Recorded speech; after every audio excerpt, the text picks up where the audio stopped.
ಇದೇ ಕ್ರೈಮ್ ಅಂದ್ರೆ ಕಾರ್ಯಕ್ರಮಕ್ಕೆ ಸ್ವಾಗತ. ನಾನು ಉಮರ್ ಫಾರೂಕ್.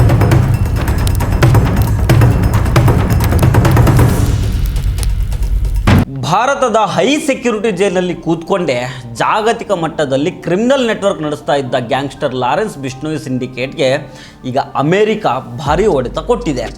ಅಮೆರಿಕ, ಕೆನಡಾ ಮತ್ತು ಯುರೋಪ್ನ ಕಾನೂನು ಜಾರಿ ಸಂಸ್ಥೆಗಳು ಜಂಟಿಯಾಗಿ ನಡೆಸಿದ ಒಂದು ಬೃಹತ್ ರಹಸ್ಯ ಕಾರ್ಯಾಚರಣೆ ಈಗ ಜಗತ್ತನ್ನೇ ಬೆಚ್ಚಿ ಬೀಳಿಸಿದೆ. ಆ ಕಾರ್ಯಾಚರಣೆಯ ಹೆಸರೇ ಆಪರೇಷನ್ ಆಲ್ಡ್ಬಾಲ್. ಅಂದರೆ ಈ ಆಪರೇಷನ್ ಆಲ್ಡ್ಬಾಲ್ ಅಂದರೆ ಏನು, ಇದು ಹೇಗೆ ಕೆಲಸ ಮಾಡ್ತು, ಇದೆಲ್ಲವನ್ನು ಈ ವಿಡಿಯೋದಲ್ಲಿ ಡೀಟೇಲ್ ಆಗಿ ನೋಡ್ತಾ ಹೋಗೋಣ. ಆದರೆ ಅದಕ್ಕೂ ಮೊದಲು ನೀವಿನ್ನೂ ನಮ್ಮ ಚಾನಲನ್ನು ಸಬ್ಸ್ಕ್ರೈಬ್ ಮಾಡಿಲ್ಲ ಅಂದರೆ ದಯವಿಟ್ಟು ಸಬ್ಸ್ಕ್ರೈಬ್ ಮಾಡ್ಕೊಳ್ಳಿ. ಈ ವಿಡಿಯೋವನ್ನು ಕಡೇ ತನಕ ಮಿಸ್ ಮಾಡದೆ ನೋಡಿ.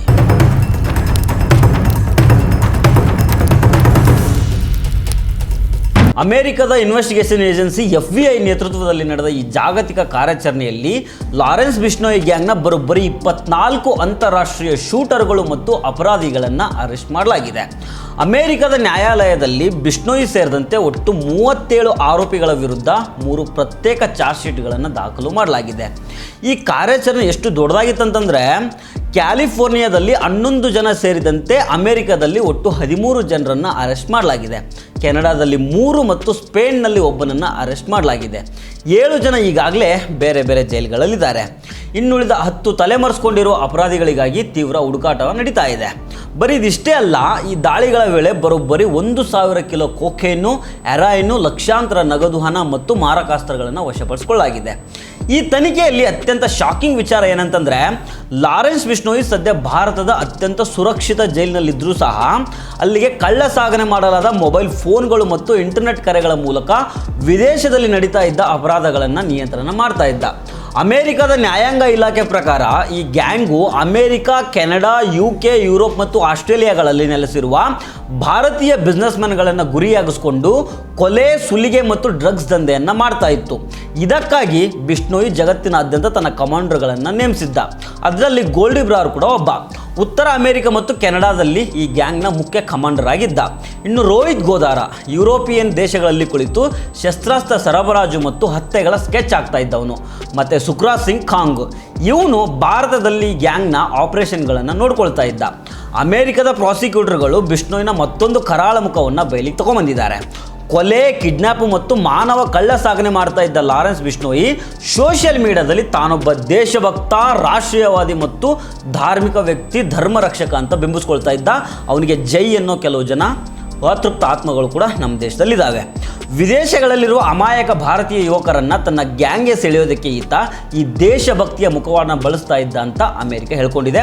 ಅದೇ ರೀತಿ ಇವನ ರೀತಿಯೇ ತುಂಬ ಜನ ರಾಜಕಾರಣಿಗಳು ಕೂಡ ದೇಶಭಕ್ತಿಯ ಮುಖವಾಡವನ್ನು ಧರಿಸಿದ್ದಾರೆ, ರಾಷ್ಟ್ರವಾದದ ಮುಖವಾಡವನ್ನು ಧರಿಸಿದ್ದಾರೆ. ಅವ್ರು ಯಾರು ಅಂತ ನಾನು ಇಲ್ಲಿ ಬಿಡಿಸಿಡೋದಕ್ಕೆ ಹೋಗೋದಿಲ್ಲ, ನಿಮ್ಗೆ ಗೊತ್ತಾಗುತ್ತೆ. ಈ ಲಾರೆನ್ಸ್ ಬಿಷ್ಣೋಯ್ ಗ್ಯಾಂಗು ಅಮೆರಿಕದ ಲಾಸ್ ಏಂಜಲೀಸ್ನ ಪ್ರಮುಖ ಉದ್ಯಮಿಗಳಿಗೆ ವಾಟ್ಸಪ್ ಮೂಲಕ ಬೆದರಿಕೆ ಹಾಕಿ ಬರೋಬ್ಬರಿ 40 ಕೋಟಿ ರೂಪಾಯಿ ಸುಲಿಗೆ ಡಿಮ್ಯಾಂಡ್ ಮಾಡಿತ್ತು. ಇದಿಷ್ಟೇ ಅಲ್ಲ, 2023ರ ನವೆಂಬರ್ನಲ್ಲಿ ಕೆನಡಾದಲ್ಲಿದ್ದ ಒಬ್ಬ ಪ್ರಮುಖ ಭಾರತೀಯ ನಟ ಹಾಗೂ ಗಾಯಕನ ನಿವಾಸದ ಮೇಲೆ ಗುಂಡಿನ ದಾಳಿಯನ್ನು ನಡೆಸಿ ಯಾರೂ ನಮ್ಮಿಂದ ನಿಮ್ಮನ್ನು ರಕ್ಷಣೆ ಮಾಡೋದಕ್ಕೆ ಸಾಧ್ಯ ಇಲ್ಲ ಅಂತ ಪಂಜಾಬಿ ಭಾಷೆಯಲ್ಲಿ ಸೋಷಿಯಲ್ ಮೀಡಿಯಾದಲ್ಲಿ ಬೆದರಿಕೆ ಪೋಸ್ಟ್ ಹಾಕಿದ್ದನ್ನು ಸಹ ಅಮೆರಿಕದ ಚಾರ್ಜ್ ಶೀಟ್ನಲ್ಲಿ ಉಲ್ಲೇಖ ಮಾಡಲಾಗಿದೆ. ಈ ಇಡೀ ಆಪರೇಷನ್ನ ಅತ್ಯಂತ ಪ್ರಮುಖ ಟ್ವಿಸ್ಟ್ ಏನಂದರೆ 2023ರಲ್ಲಿ ಕೆನಡಾದಲ್ಲಿ ಖಲಿಸ್ತಾನಿ ಉಗ್ರ ಹರ್ದೀಪ್ ಸಿಂಗ್ ನಿಜ್ಜರ್ ಹತ್ಯೆಯಾದಾಗ ಕೆನಡಾ ಪ್ರಧಾನಿ ಜಸ್ಟಿನ್ ಟ್ರೂಡೋ ಅವರು ಇದರ ಹಿಂದೆ ಭಾರತ ಸರ್ಕಾರದ ಏಜೆಂಟರ ಕೈವಾಡ ಇದೆ ಅಂತ ಅಂತಾರಾಷ್ಟ್ರೀಯ ಮಟ್ಟದಲ್ಲಿ ದೊಡ್ಡ ರಂಪಾಟ ಮಾಡಿದ್ರು. ಭಾರತ ಈ ಆರೋಪವನ್ನು ಸಂಪೂರ್ಣವಾಗಿ ತಿರಸ್ಕರಿಸಿ ಇದು ಆಧಾರ ರಹಿತ ಮತ್ತು ರಾಜಕೀಯ ಪ್ರೇರಿತ ಅಂತ ಹೇಳಿ ಸಾಕ್ಷಿ ಕೊಡುವಂತೆ ಸವಾಲು ಹಾಕಿತ್ತು. ಈಗ ಅಮೆರಿಕದ FBI ತನಿಖೆ ಭಾರತದ ನಿಲುವಿಗೆ ಜಾಗತಿಕ ಮಟ್ಟದಲ್ಲಿ ಭಾರಿ ಬಲವನ್ನು ತಂದುಕೊಟ್ಟಿದೆ. ಅಮೆರಿಕದ ಫೆಡರಲ್ ಕೋರ್ಟ್ನಲ್ಲಿ ಸಲ್ಲಿಕೆಯಾಗಿರುವ ಅಧಿಕೃತ ಆರೋಪ ಪಟ್ಟಿಯಲ್ಲಿ ನಿಜ್ಜರ್ ಹತ್ಯೆಯ ಹಿಂದೆ ಲಾರೆನ್ಸ್ ಬಿಷ್ಣೋಯ್ ಮತ್ತು ಆತನ ಆಪ್ತ ಗೋಲ್ಡಿ ಬ್ರಾರ್ ಕೈವಾಡ ಇದೆ ಅಂತ ಸ್ಪಷ್ಟಪಡಿಸಲಾಗಿದೆ. ಪ್ರಾಸಿಕ್ಯೂಟರ್ಗಳು ತಮ್ಮ ವರದಿಯಲ್ಲಿ ಎಲ್ಲೂ ಭಾರತ ಸರ್ಕಾರದ ಹೆಸರನ್ನು ಉಲ್ಲೇಖ ಮಾಡಿಲ್ಲ. ಅಂದರೆ ನಿಜ್ಜರ್ ಹತ್ಯೆ ಪ್ರಕರಣದಲ್ಲಿ ಭಾರತ ಸರ್ಕಾರಕ್ಕೆ ಕ್ಲೀನ್ ಚಿಟ್ ಸಿಕ್ಕಂಗಾಗಿದೆ. ಒಟ್ಟಿನಲ್ಲಿ ಜೈಲಿನಲ್ಲಿ ಕೂತು ಜಗತ್ತನ್ನೇ ನಡುಗಿಸ್ತಾ ಇದ್ದ ಬಿಷ್ಣೋಯ್ ಸಾಮ್ರಾಜ್ಯಕ್ಕೆ ಅಮೆರಿಕ ನೇತೃತ್ವದ ಜಾಗತಿಕ ಸಂಸ್ಥೆಗಳು ಚರಮಗೀತೆ ಆಡೋದಕ್ಕೆ ಶುರು ಮಾಡಿದ್ದಾವೆ.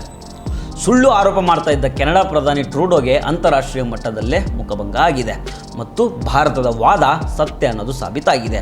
ಈ ಬಿಗ್ ಆಪರೇಷನ್ ಬಗ್ಗೆ ನಿಮ್ಮ ಅನಿಸಿಕೆಯನ್ನು ಕಮೆಂಟ್ ಮಾಡಿ ತಿಳಿಸಿ.